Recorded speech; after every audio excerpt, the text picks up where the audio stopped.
পালং শাকের মশলাদার পুরি আর তার সাথে চিকেন কারি। দারুণ একটা ব্যাপার, তাই না? ডিনারের জন্য আমি কিভাবে এই পালং শাকের মশলাদার পুরিটা বানিয়েছি, আজকে সেটাই আপনাদের সঙ্গে শেয়ার করব। চলুন দেখে নিন তাহলে ফুলকো ফুলকো পালং শাকের মশলাদার পুরি বানানোর পদ্ধতি। প্রথমে ভালো ফ্রেশ পালং শাকগুলো আমরা নিয়ে নিয়েছি। তার সঙ্গে 1 চামচ জিরে, 3টে কাঁচা লঙ্কা ও আদা দিয়ে ভালোভাবে ওটা পেস্ট করে নেব। আর এইখানে ময়দা নিয়ে নিয়েছি, দিয়েছি 1/2 চামচ কালো জিরে, আর দিয়ে দিলাম 1/2 চামচ জোয়ান, হাতে একটু রগড়ে দিয়ে দিলাম স্বাদ মতো নুন, আর দিয়ে দেবো 1 চামচ চিনি আর রিফাইন তেল ময়মের জন্য। দিয়ে আমরা ওটা ভালোভাবে ময়ম দিয়ে মেখে নেব। ভালোভাবে দেখুন ময়মটা দেওয়া হয়ে গেছে, হাতে মুঠো হয়ে। এইবার আমরা সেই যে পালং পাতা বেটে রেখেছিলাম সেই পেস্টটা দিয়ে এটা ভালোভাবে একটা সফট আটা মেখে নেব। দেখুন পালং শাকের পেস্টটা দিয়ে হালকা হাতে আমরা মাখবো। মাখতে মাখতে আমাদের ওটা মাখা হয়ে যাবে। প্রয়োজনে আমরা একটুখানি জল দিতেই পারি।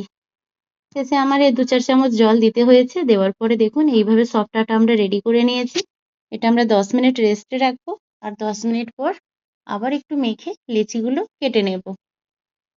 এভাবে একের পর এক আমরা সব লেচিগুলো রেডি করে নেব এবং হাতের সাহায্যে ঘুরিয়ে ঘুরিয়ে সুন্দর গোল করে নেব। গোল করে আমরা এর উপরে হালকা তেল বুলিয়ে রেখে দেব, যাতে লেচিগুলো শক্ত না হয়ে যায়। এবং একটা একটা লেচি নিয়ে আমরা ভালোভাবে বেলে নেব, পাতলা পাতলা করেই বেলে নেব।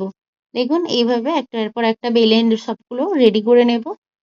থিকনেসটা ঠিক আমরা এইরকমই রাখবো। আমাদের এই লুচিটা বেলা হয়ে গেছে। এইরকমই থিকনেস রেখে আমরা তুলে নেব এবং প্রত্যেকটা লুচি বেলে আমরা রেডি করে নেব।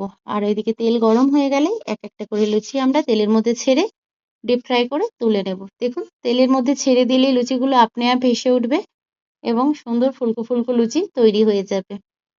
অবশ্যই কিন্তু বাড়িতে এইভাবে সকালে টিফিনে বা রাতের ডিনারের জন্য ট্রাই করবেন, কারণ বাচ্চারাও এরকম সবুজ সবুজ লুচি দেখে খুবই পছন্দ করবে। যারা পালং শাক খেতে চায় না এমনিতে, তারা এই লুচির মাধ্যমে খেয়ে নেবে বাচ্চারা।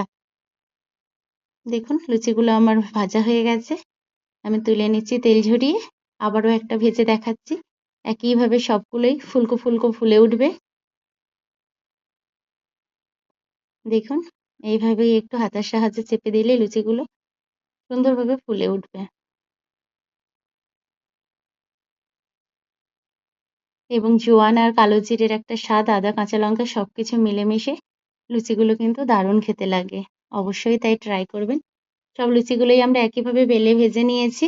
আমাদের রেডি হয়ে গেছে। তাই এখন এর মতো টাটা।